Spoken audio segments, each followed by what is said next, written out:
Fidel here. I'm going to talk about my pizza ovens and how I use my pizza ovens and why I use this oven versus the other oven, or when I use that oven versus this oven, and some of the pros and cons of both types of ovens. And I'll talk a little bit about maybe industrial type ovens or the type of ovens you might see in a pizza restaurant or a pizzeria. Right now you can see I've just gotten a fire going here. This is called the Pizza Party Pizza Oven. They're made in Florence, Italy, and for the price, I think these are probably one of the most sturdy, trustworthy ovens that, I mean, they're very reliable.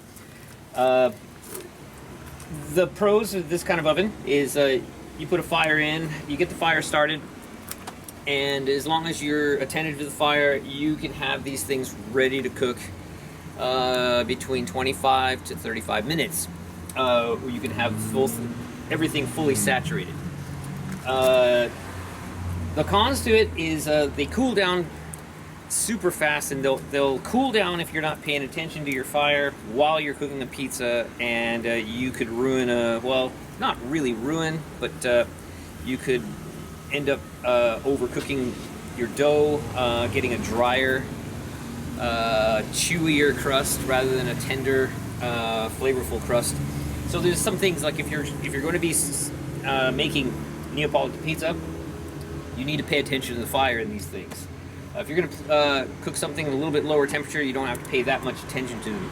So, but they do need to have your full attention at all times. They have cooler spots towards the front and the front corner, and obviously nearest the fire is going to be the hottest, and further back and center back is the sweet spot, best place for cooking a pizza.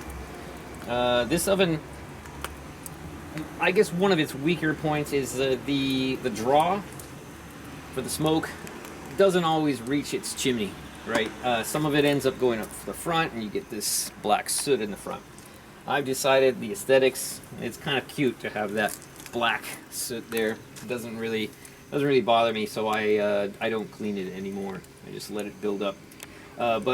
Anyway, that's a little bit about this oven. I have two different sizes of chimney. You take a look at the chimney at the top. This is my short one that I use when for most days. I have a taller one when I need a little bit more draw and there's dead wind or something like that. Today I'm just using this one. But anyway, these ovens come with a flame guard and the stand that you can keep your firewood on against the wall, so it gets air, gets oxygen flow. These are good things. It also comes with a standard door. I also have the door with the window on it, so it comes with, you can get both kinds. Both are available. You don't need the door. I like to preheat my next pieces of wood in the oven by just setting them on the inner side next to the fire. Now, I don't want to put them at the front of the fire, because if they ignite and they fall out, it could be a fire hazard. I usually put them off to the side, and I keep a big pair of tongs to move it into the fire later, which actually I'm just going to move this onto the fire right now, because we're going to go talk about my other oven right now. We'll leave that. I'm going to put the door on because I'm still in preheat mode, and let's take a walk to the other side of my house and take a look at my other oven. This is the wood-fired oven, which I built in the year 2012, so that's about 8 years ago. Almost exactly. I think I started construction on this oven in September, and I think I put the finishing touches on it in maybe early December. I modified the chimney so I could reduce the smoke, but that's not really what I'm going to talk about today. But I've got a door. I don't know if this door's has little cobwebs, but you know, these things burn off. This is a door that is fully insulated. Even the handle doesn't get hot when I use this. I don't use this when I preheat this oven. I just let it preheat naturally. Come and take a look inside the oven. This oven, the masonry is very thick. The fire bricks down here, they are about that thick, and then below them is probably the same amount, probably another 5 or 6 inches of masonry under that. That masonry includes some vermiculite mixed with some fire mortar and so on. This oven also has a very thick amount of masonry. Can you see my hands here? From here out to the walls, and then there's insulation between the masonry and the very edge of the wall on both sides. And then on the top of the dome, there's a cladding which goes to around here. So that thick cladding, that's a lot of masonry that can absorb heat. So the down point of this kind of oven is it takes anywhere from 2.5 to 4 hours to fully saturate, and but you can start cooking your pizzas within maybe 2.5 hours. Maybe this takes a lot of firewood. I'll go through. You see that container there, or I could say it would probably take me about this much firewood. All of this to, can you see this here? It'll probably take me about this much firewood to preheat this oven over the course of 4 hours. It's a lot of firewood. Whereas the oven over there will probably take me about this much to preheat the oven, and to cook some pizzas for my family, maybe I might use about this much. Now remember, I said to preheat, I'm gonna need this much. Then I'm gonna need more for cooking. I've got more firewood lined up behind the pizza oven. I've got more firewood underneath a tarp over there. You can also see I've got plenty of oak logs here that just waiting to be split. They're probably ready to go. Some of them are better than others, but anyway, lots of firewood. But the wonderful thing about these ovens, if you feel like you're going to build one, is after a nice Friday night party or Saturday night party, and you've been running this pizza oven for several hours, not just for preheating, but also for baking maybe 20 pizzas or 30 pizzas for your friends or family, the heat will stay there overnight, and you can slow cook all types of things late the next day, because the temperature will still be right around, I would say, 400 degrees Fahrenheit, and steadily dropping to about 300 degrees Fahrenheit over the course of the next day, not the same day. And you can extend the heat for even longer by putting a door on it after you've finished cooking your pizza and the fire's gone out, or even if before the fire is completely out. You can put the door on it and clean up your mess, and then the next day you're ready to roast a turkey all day if you want. And this oven is pretty big, so I can roast a turkey and bake a couple big plates of or big pans of bread rolls at the same time. I can roast potatoes. I can put a lot of things in there. I mean, that's another strong point of these ovens. It also doesn't really take any putting away. If you take the other oven somewhere, you got to roll it out of your car, set it up, and then you got to let it cool down, and then load it back in your car and take it home, if that's what you're doing with it. Or you can just park it in your yard, as if it's going to be your permanent pizza oven too, and then you don't have to put it away. But I put a cover on it when I'm the next day, and I got to remember to do that, because if it rains, I don't want the top part to get wet. Whereas this oven, I mean, it's basically a house unto itself. It's just fine. So, but I use this oven for larger parties, and when I plan to make more than 15 or so pizzas, I'll use this oven. And when I'm planning to stay home and eat those pizzas, right? Lock this. Lock this in. There we go. It locks it in place. But I use my other pizza oven when I'm just gonna make, 5, 7 pizzas for my family.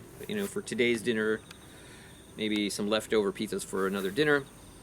And I also use the other pizza oven for events that I go to, festivals around here in this local area. I have a license for food handling and a license to sell pizza, so I've been doing that for about 6 years maybe. And so of course the other oven is perfect for that kind of thing. But both types of ovens are great. Both will cook you great pizzas. And stay tuned for the next part of this video, which we're just going to make some pizza and chit chat a little bit more. Hey, hi, Fidel here. So this is part 2. We're talking about pizza ovens and the good things and bad things about different types of pizza ovens. So I've already told you about my pizza oven that I built, and I already told you about my pizza oven here on this side of my house that I use for when I'm only making a few pizzas, or if I'm doing an event somewhere, because I can load that up in my car and take it anywhere I need to go. Today we have some pizza dough. I'm going to show you some dough balls. These dough balls are roughly about 155 grams. These will make maybe a 9-inch pizza, maybe something like that, and 9.5 maybe inches, not 10. I don't know. We'll find out. And I got some bigger dough balls here for these. These are about 280 grams. I need them when I'm planning to put pepperoni, Italian sausage, mushrooms, onions, something like that. It's going to get a little bit more weighty, so I usually add about an extra 15 to 20 grams to my dough balls. So they have a little bit more strength. Okay, so we're going to go ahead and make a pizza and keep talking about pizza ovens. I'm going to make a large pizza here. Let's see, I'm going to take some of this flour that I used before. I'll transfer this anyway.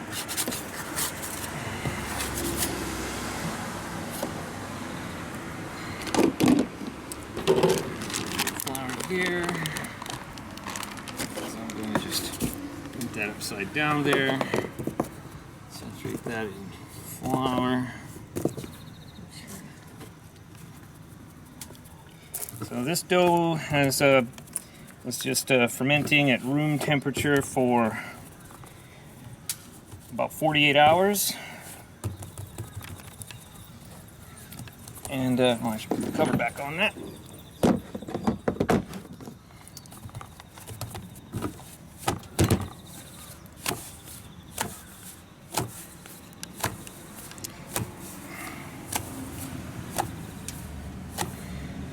Some of those bubbles. Those turning into big black things. So I'm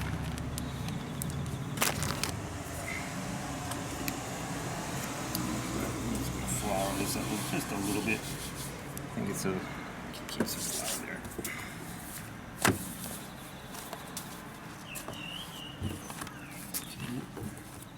We're gonna stretch this out one more time before it goes in the oven. Just make sure we got some of those bigger bowls yet. It's probably gonna look pretty good. Okay, so I'm gonna go ahead and actually I'm going to at this point I'm gonna just put my firewood on my fire.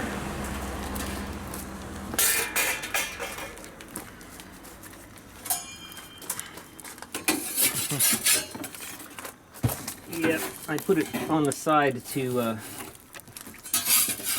get ready to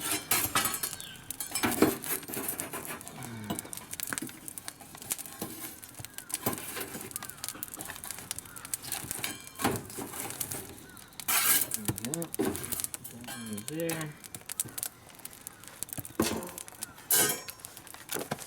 And I'll give the floor a bit of a brush.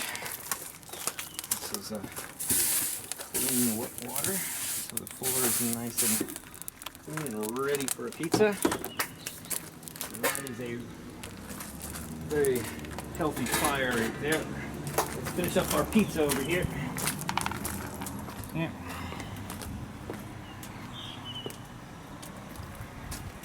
the New York style pizza sauce.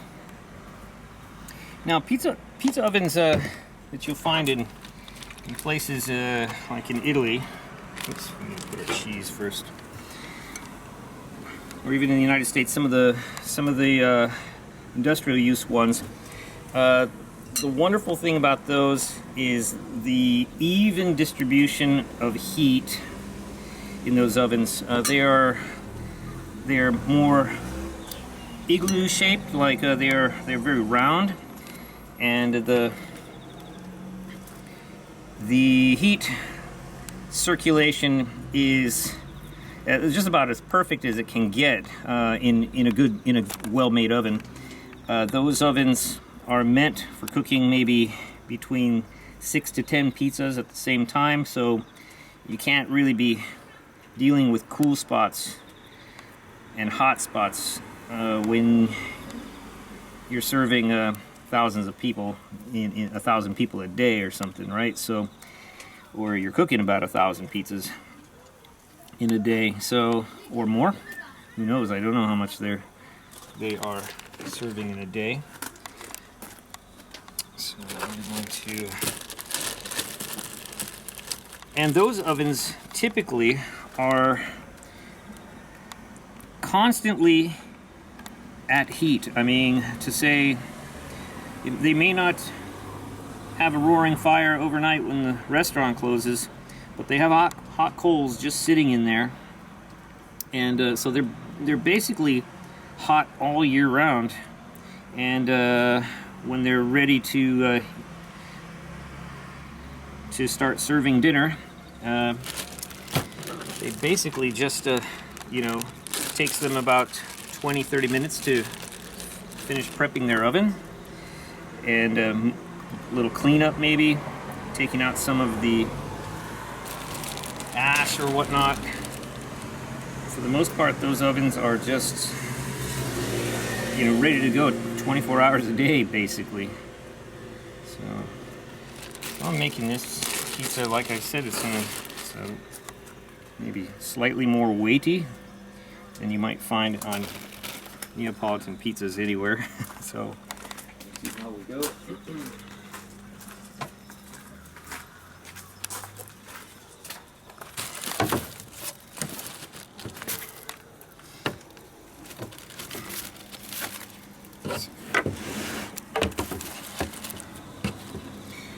Okay, this is Pecorino Romano. I was unable to source some Parmigiano Reggiano, which I prefer. We are using this instead. Let's get a little bit of flour.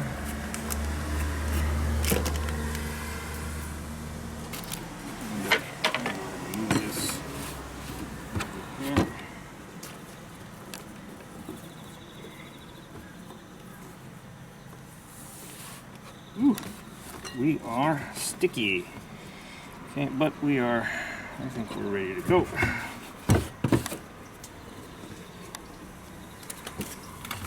Let's see if this comes off. It's making it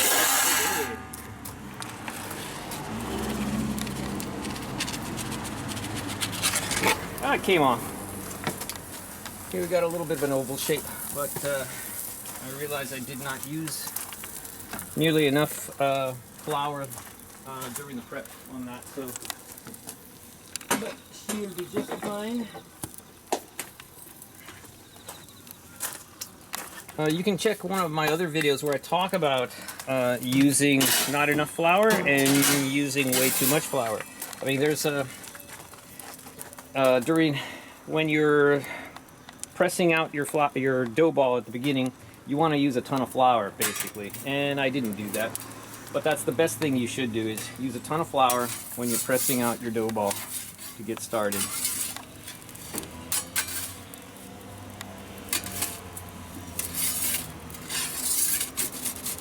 And then you can always slap some off later. The idea is to get like a nice layer sticking to your dough, so that it doesn't stick to anything, basically. So this pizza is Almost done. Very soft, very soft. I love it. I love it. I would say this is exactly what I was looking for. I am happy with that pizza. It is, like I said, the shape a little messed up, but hey, it's gonna taste good. Anyway, that is the pizza for today. Take a look at that. This is mine and my daughter's homemade pepperoni, which took us about a little over 3 weeks to finish. And here, and this Italian sausage is also homemade, with some white mushrooms, yellow bell peppers, and some fresh sliced onions. And with that, I'm gonna just leave you with those thoughts about the types of pizza ovens that are available.